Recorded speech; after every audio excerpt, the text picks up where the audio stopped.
Palestine, Jerusalem, the most important city in the world, as the capital of Israel, because around Jerusalem, Allah sent thousands of His messengers, such as Ibrahim, Dawood, and Suleiman. And according to the Jews, the name of this city, Jerusalem, was first given by a great messenger, Noah's son, which means Jerusalem, the city of peace. But since then, this city has never seen anything called peace, because Jerusalem is a holy city for the three major religions of the world: Judaism, Christianity, and Islam. Because this place inside Jerusalem, which is called Baitul Maqdis, this side of it is the Western Wall, which is the holiest place for the Jews today. A little far from here, there is a church, which is the holiest site for the Christians today, because the Christians believe that under this church there is still the empty grave of Jesus Christ. And on this very Baitul Maqdis, there is also the Masjid Al-Aqsa, because Baitul Maqdis is the holiest place in the world for the Muslims after Mecca and Medina. When the Prophet Muhammad was in Mecca, he invited the people of Mecca to Islam for many years. But even after his great efforts, only a few people of Mecca accepted Islam on his words. And these people were not any powerful people of Mecca. In fact, there were many of them who were among the weakest people of Mecca, because of which the people of Mecca used to do a lot of oppression on them. Even after all this, the Prophet Muhammad used to say to all of them that today the Muslims are weak, but one day it will definitely come that the Muslims will conquer both the Roman and Persian empires, on which the people of Mecca used to make fun of them a lot. And they used to say that these people cannot compete with us in Mecca. So how will they fight the Roman and Persian empires? But now, a few years after the death of the Prophet Muhammad, the Muslims completely defeated the Roman and Persian empires in wars like Yarmouk and Qadisiyah. And after defeating these two empires, now both the great armies of the Muslims are waiting for the orders of Hazrat Umar that now where should we go ahead of this? So a letter from Medina directly to the Persian Empire went to Sa'd bin Abi Waqqas, and Hazrat Umar gave them an order that you will not stop until the capital of the Persian Empire, Madain, is conquered and the entire Persian Empire is under the control of the Muslims. So Sa'd bin Abi Waqqas set out with the Muslim army to conquer the entire Persian Empire. In the Persian Empire, the Muslim army was slowly moving towards the capital. Now there was the Roman Empire. After the Muslims won the War of Yarmouk, they quickly conquered all those areas again which they had left before. And after conquering all these areas, now the Muslims were waiting for the order of Hazrat Umar from Medina.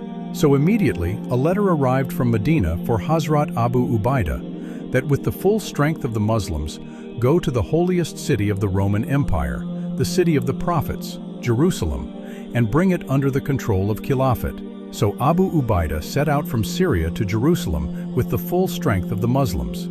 And in this way, this great army of Muslims entered Palestine for the first time. After winning a dangerous war like Yarmouk, now there was no one to stop the Muslims in the entire Roman Empire. So the Muslims went straight and surrounded the city of Jerusalem from all sides. But the Muslims did not want Jerusalem to be conquered by wars and swords like the other cities, because the Muslims knew that this was the city of the prophets, and they did not want any bloodshed in this city. So the Muslims set up their camps all around this city and slowly began to wait for the surrender of this city. But the greatest priest of Jerusalem, Sophronius, did not surrender easily even after seeing such a large army of Muslims. And again he sent letters to his Roman emperor, Hercules, that with the entire army of the Roman Empire, you should save Jerusalem from the hands of the Muslims, the holiest city of the Christians.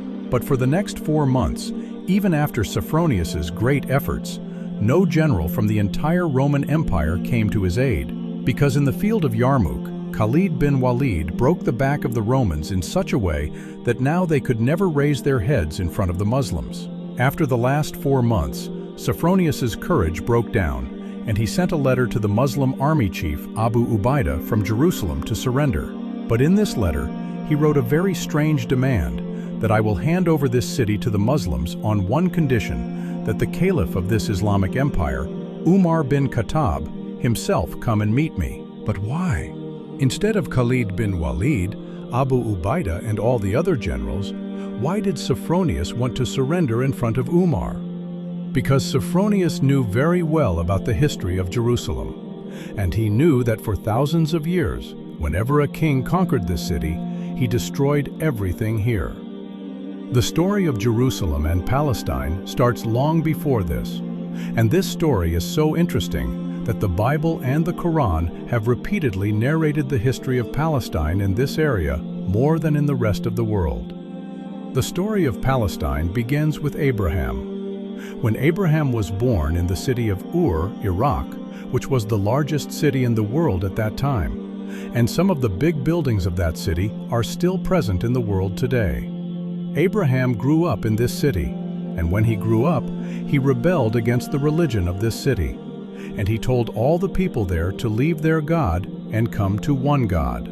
Of course, the people there did not listen to him. But still, Abraham did not back down from his mission, and finally, the king of that city got so angry one day that he ordered a very big fire to be set on Abraham. But as soon as he threw Abraham into this fire, all the people standing there saw a very strange scene for the first time. Abraham was absolutely safe. He walked out of this fire in front of everyone. After this incident, the people of Ur city were afraid of the power of Abraham, and they stopped torturing them. And Abraham also left the city of Ur by the command of God and settled in Palestine for the first time. Now Abraham had two sons, Ishmael and Isaac. God sent thousands of messengers to the children of Isaac, but only one messenger was sent from the children of Ishmael. Ishmael left Palestine and went to Arabia and settled in Mecca. But Isaac stayed in Palestine after the death of his father Abraham, and his son Jacob, who is also known as Israel, was born in Egypt. One of the sons of Jacob, Yusuf, left Palestine and settled in Egypt. And here, growing up in Egypt, Yusuf became the prime minister of all of Egypt. After a short while, there was a very big famine in the area of Palestine, due to which the food of the people there was completely finished. And the people of Egypt went to Egypt to find food, so that they could get something from there, in which Yusuf's 11 brothers were also included. Finally, because of Yusuf, all his brothers and his father Jacob left the area of Palestine and settled in Egypt. From that time to today, there has been a very strong quality in the Bani Israel that wherever they go, they become the most powerful people of that area very quickly. Similarly, in Egypt, the sons of these 12 brothers of the Bani Israel very quickly left the Egyptians behind and became the most powerful and rich people of Egypt. Seeing this, the Egyptians slowly realized that if this continues, then very soon we will all become slaves of the Bani Israel.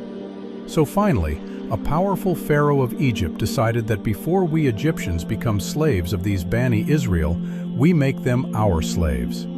After that, the Egyptians forcibly closed all their businesses to weaken the Bani Israel. They looted everything from their homes, and just like Hitler, they gathered all the Bani Israel in one place and made them their slaves. In the same way, for the next 400 years, the Bani Israel continued to enslave the Egyptians. Finally, Allah sent a messenger to them, Moses, who took the Bani Israel out of Egypt after 400 years of slavery and sent them back to their great-grandfather Abraham's area of Palestine. According to the Torah, 600,000 people left Egypt in one day. But as soon as the Bani Israel returned to Palestine, they saw that for the past 400 years, when the Bani Israel were slaves in Egypt, at the same time, some new very powerful tribes in Palestine, the Amalekites and the Amorites, had settled. So Allah commanded Moses to prepare these 12 tribes of the Bani Israel for war with the Amalekites. So Moses did the same, and the whole Bani Israel was ready for war. But one night before the war, Moses sent some of the Bani Israel's spies to them at night to estimate the strength of the Amalekites. But now, when the Bani Israel were ready for war, suddenly those spies came back and said that we Bani Israel can never compete with them because these Amorites and other tribes are much more powerful and rich than us, and they have much more weapons than us. Hearing this, all the courage of the Bani Israel was completely broken, and they threw all their weapons and said to Moses, that you and your Lord go and fight. We are not going to fight with these people."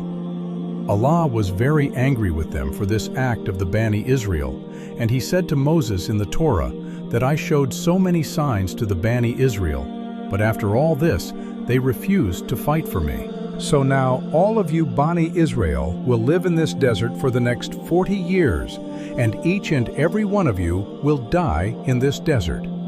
This is the punishment for all of you. Even your graves will be made in this desert. And this is exactly what happened. In the next 40 years, the slave generation of the Bani Israel, who had been freed from the pharaohs of Egypt, in these 40 years, it was completely finished. But with all this, Moses and Aaron also left this world. In these 40 years, a new generation of the Bani Israel grew up with a free mind, and they finally conquered all of Palestine under the leadership of Yusha bin Nun. And in this way, the Bani Israel settled in Palestine again after 500 years. After conquering all of Palestine, Yusha divided it into 12 parts and handed over to the 12 tribes of the Bani Israel. And there was not a single king over all of them, but a group of judges was placed on them to control each tribe, who started making all the decisions of the Bani Israel at the same time. And in the same way, for the next 300 years, the same judges of the Bani Israel ruled over all of Palestine. But slowly, over time, these judges became corrupted, and for some money, they started ruining the verses of the Torah and making their own decisions. This is how the Torah, which was revealed to Moses, slowly began to change. Because of this, the true pure face of the Torah, because of these judges, slowly began to disappear from the world. And these judges were so corrupt that God sent His messengers to stop them. So even after knowing that they were messengers, these judges killed them. Finally, due to the corruption of these judges for 300 years, the Bani Israel became very weak. Taking advantage of this, a powerful new tribe nearby, which was called the Philistines, came and attacked the Bani Israel. And the name of the leader of this nation was Jalut, who quickly took over all these areas from the Bani Israel. And even their capital, Jerusalem, was conquered. Now the people of the Bani Israel finally understood after 300 years that because of the wrong decisions of these judges, we are all ruined today. So all those messengers at that time joined Samuel and requested him to remove these judges and choose a united, powerful king for the entire Bani Israel so that we can compete with these enemies. So Samuel chose the first king of the Bani Israel, whose name was Talut. So Talut took the army of the Bani Israel and set out to fight with Jalut. And both the armies were in front of each other. Before the war, Jalut came in front of his army and challenged the Bani Israel to fight. But for a long time, no one from the Bani Israel went ahead and accepted his challenge, because Jalut was not an ordinary person. According to Jewish and modern estimates, Jalut's height was almost 9 feet. Nowadays, some people think that Jalut was a little too big. His height was almost like a mountain, but this is completely wrong. In fact, there is a person close to Jalut's height who has passed through the modern era, Robert Wadlow. Looking at his height, you can guess the height of Jalut. Jalut stood for a long time and challenged the Bani Israel to fight. Finally, a young boy from the army of the Bani Israel, Dawood, came forward to fight with Jalut. People even tried to explain to Dawood that don't do this because there was almost such a big difference in the height of Dawood and Jalut. And Jalut also started at this little boy. But as soon as the fight started, Dawood turned a stone from a distance and threw it straight at Jalut. And this stone went straight and hit Jalut's head, and he fell to the ground in front of everyone with just one blow of Dawood.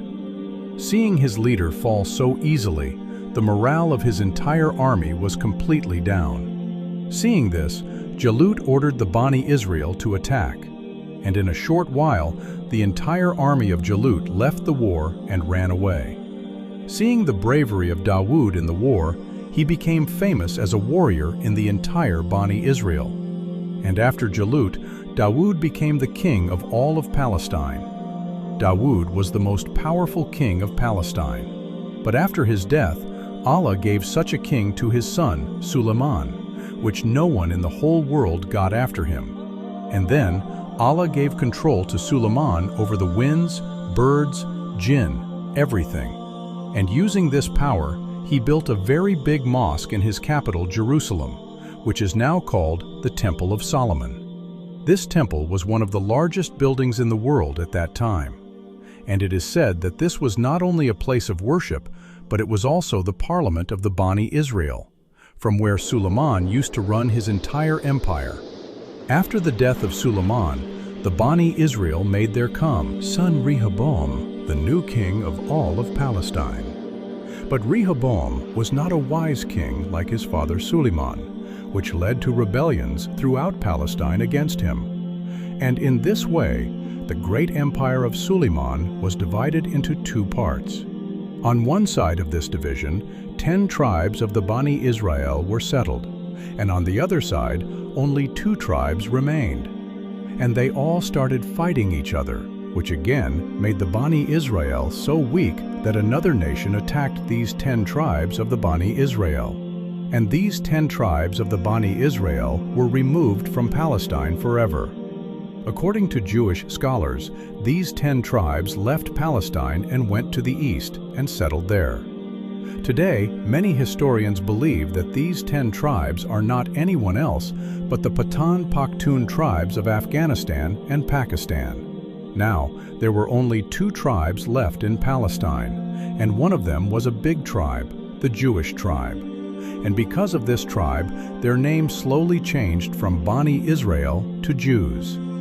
But after a while, the king of the Babylonian Empire, Bakht-e-Nasr, attacked these Jews as well. And there was such devastation in Palestine that millions of Jews were killed, and the mosque built by Suleiman A.S., the Temple of Solomon, was also set on fire. And the Jews who survived were enslaved and taken to their capital, Babylon. And in this way, this great empire of Suleiman A.S. ended forever.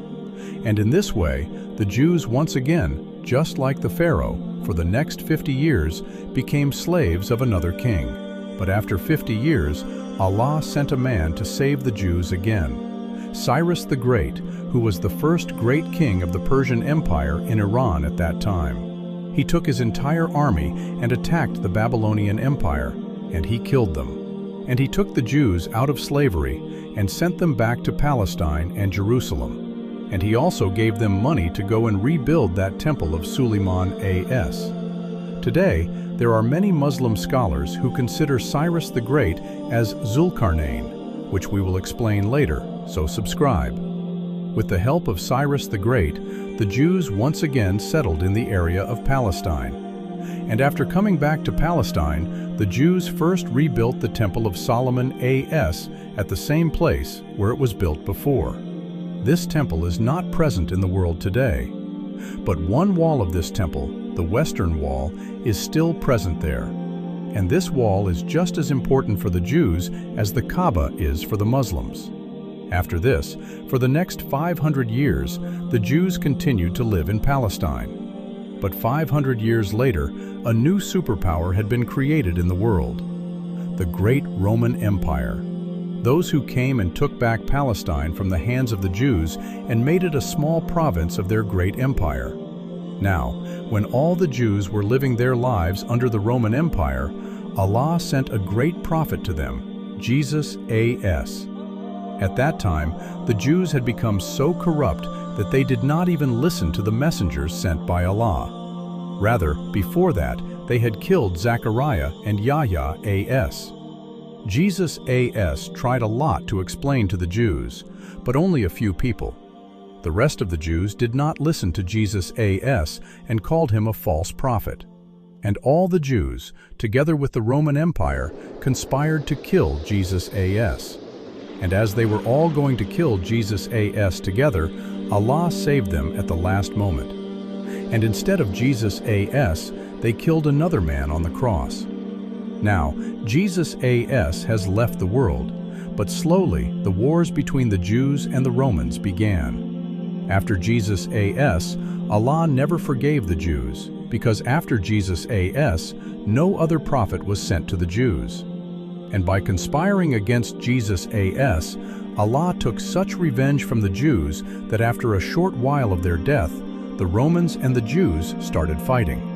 And the Romans destroyed the Jews so much that for the next 2,000 years, the Jews could not be settled in Palestine again. The Romans killed hundreds of thousands of Jews in Palestine, and even the main temple of the Jews, the Temple of Solomon A.S., was set on fire and destroyed. Since then, the Jews have not been able to rebuild this temple. But the Jews believe that in the last days, they will have a Messiah who will rebuild their third and last temple. And then the Jews will rule the whole world. And the Romans imposed a ban on the Jews forever, that the Jews are not allowed to come to their holy city, Jerusalem. And for the next 600 years, the Roman Empire ruled Palestine. And during these 600 years, leaving their religion, the entire Roman Empire made Christianity their religion. So far, the story was only about one son of Abraham, A.S., the generation of Isaac, A.S. But from here, the story of the world changes completely, because the first son of Abraham, A.S., Ishmael, A.S., who left Palestine thousands of years ago and settled in Arabia. Allah sent his last prophet from his own generation, Muhammad A.S. Now, when the prophet was inviting people to Islam in Mecca, at the same time, once again, Palestine was attacked. But this time, this attack was made by the king of the Persian Empire. He conquered Jerusalem and killed 100,000 Christians here. And again, he destroyed the entire city of Jerusalem and set fire to the churches here. And he took that cross with him, on which Christians believe that Jesus Christ was killed. Even today, in every church in the world, this cross is copied and placed. After a short while, the Roman Empire defeated the Persians and reoccupied Jerusalem. It was such a great war that in the Surah of the Quran, verses were sent about this war, which we have explained in this video. After all this, the Roman Empire defeated the Persians and brought back their cross and reoccupied the entire city of Jerusalem. And now the Roman Empire thought that there was no one in the world to challenge them. But at the same time, the Caliphate of the Muslims was advancing very fast in Arabia.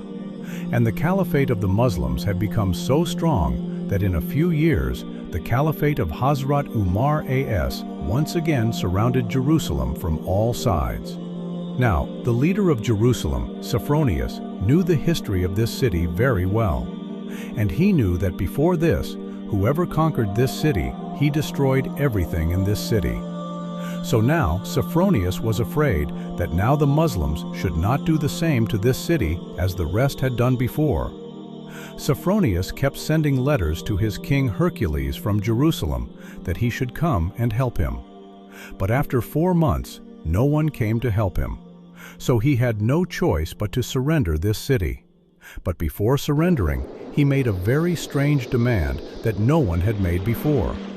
Sophronius sent a letter to the general of the Muslims, Abu Ubaidah, that on one condition I will surrender this great city to the Muslims, that the Caliph of the Muslims, Umar bin Khattab, should come and meet me himself. Because Sophronius now had only one hope to save Jerusalem, Caliph Umar bin Khattab. Because Sophronius had heard about Hazrat Umar again and again before this, that Hazrat Umar is very different from all the other kings of the world.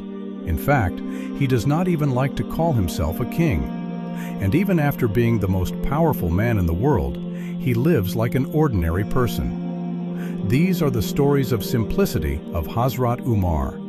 It had become famous all over the world that once a Roman general, the capital of the Muslims is Medina, and he told his companions that he wanted to meet Caliph Umar.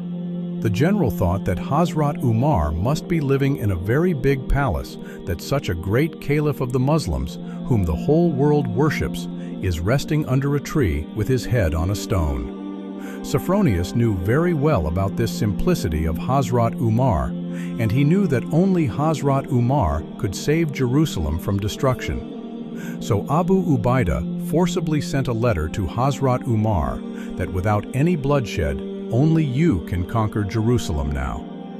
Seeing this, Hazrat Umar gathered all the great companions with him and asked them, "What should I do now?" Upon which Hazrat Uthman advised that you should not go to Jerusalem, because the Romans have almost lost this war, and now they do not have enough time to go to the Caliph himself. However, Hazrat Ali's opinion was that Hazrat Umar should definitely go to Jerusalem. Hazrat Umar liked Hazrat Ali's opinion the most. With this, Hazrat Umar left Medina for Palestine for the first time in his caliphate, and the entire army of the Muslims in the Roman Empire listened to this and waited impatiently for their caliph. But before leaving, Hazrat Umar called Hazrat Ali to himself, and with Medina, he handed over the control of the whole of Arabia to Hazrat Ali and left. For the first time, a caliph was coming out of Arabia. The caliph of such a large Islamic empire, Hazrat Umar left for Jerusalem with only a few companions from Medina. There is a difference of 1,400 kilometers between Medina and Jerusalem, and it took almost a month to cover it on camels. But even for this long journey, Hazrat Umar had only a camel, some food, and some companions. While Hazrat Umar was one of the most powerful people in the world at that time. In contrast, if you look at the Muslim leaders of today, as soon as Hazrat Umar entered there, Khalid bin Walid and Yazid bin Abi Sufyan were standing to welcome him, and they were wearing very expensive clothes because of this important day. When Hazrat Umar saw their expensive clothes, he was very angry, and he threw some stones from the ground towards them and said, "What are you wearing? You have adopted the ways of the Romans so soon, leaving our ways." Now, as soon as Hazrat Umar reached here, the Christians of Jerusalem also got the news that Hazrat Umar came here from Medina at their request. So Sophronius sent his messenger to Hazrat Umar to the Muslim headquarters. And here, Hazrat Umar made the most important decision of his life, which is remembered by the whole world till today. He signed. And this was the first time in history that a king conquered Jerusalem in this way. Even if you misbehave with anyone, racism will not be done. Muslims will not forcefully take their lands from anyone. Like every other city, they will have to pay tax to the Muslims. In this agreement, there was only one thing that clashed between Hazrat Umar and the Christians: Jews. Because the Christians hated the Jews so much that for the past 600 years, the Romans had banned the Jews from coming to Jerusalem, although this was the most important place for the Jews. Before the Christians surrendered Jerusalem, they had the same demand that the Muslims should also ban the Jews from coming to this city as before. But Hazrat Umar did not like this, and he wrote in this agreement that the Jews can come to Jerusalem whenever they want. But Hazrat Umar knew that if after 600 years the Jews came back and settled in Jerusalem, then a very big fight would start between the Christians and the Jews here, because this city was a holy city for all religions. So Hazrat Umar ordered that the Jews can come here, but they cannot live here. This order of Hazrat Umar was so brilliant, because if we look at it today, since the Jews came to Palestine and were forcibly settled, there has been an unending war in Palestine since then, which is still going on. After writing this agreement, Hazrat Umar put a seal on this agreement with the ring of the Prophet, and Khalid bin Walid and all the other generals wrote testimony on it. Now, the Jews were the happiest about this agreement, because after 600 years, the Jews of the whole world saw their holiest city Jerusalem again for the first time because of Hazrat Umar. He was the same Jew who had always conspired against the Prophet and Islam before. But now, when the Muslims were in power, the Muslims stood up in front of the Christians and raised their voice for the Jews. When this messenger of Sophronius returned to Jerusalem with the agreement of Hazrat Umar, then all the Christians started reading it and celebrating, because they thought that, like every previous king, Hazrat Umar would also destroy this city after conquering it. But Hazrat Umar did not do that, and for the first time in history, he conquered Jerusalem with absolute peace without any bloodshed. Now the name of Hazrat Umar was on the tongue of every Christian in Jerusalem, and all the people here started waiting to see this great king for the first time. So Hazrat Umar also left the headquarters of the Muslims and set out for Jerusalem for the first time. As soon as Hazrat Umar arrived near the Muslim army outside Jerusalem, Abu Ubaidah and the rest of the Muslims welcomed him. When those Muslim generals saw the simple and old clothes of Hazrat Umar, they requested Hazrat Umar to change these old clothes and wear some new and expensive clothes. And they also brought a beautiful horse for Hazrat Umar's ride.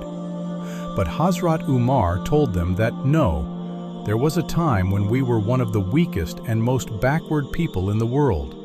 And the respect we have today is not because of our clothes or riding, but only and only because of Islam. As soon as he said this, Hazrat Umar set out for Jerusalem from here. Now there is a very interesting story and a very big confusion here. Hazrat Umar and his slave went to Jerusalem on only one camel. On the way, they used to ride this camel time and again. And as soon as they reached Jerusalem, Hazrat Umar was sitting on the camel.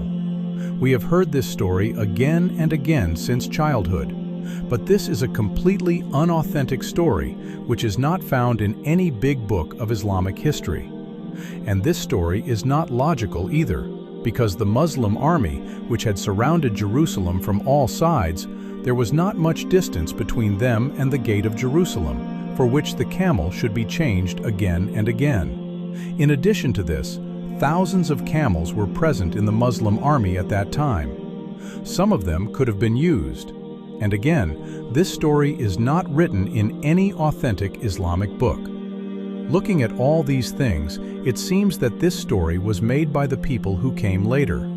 And the latest book of Islamic history, Tariq Ummat-e-Muslima, also calls this story an unauthentic story.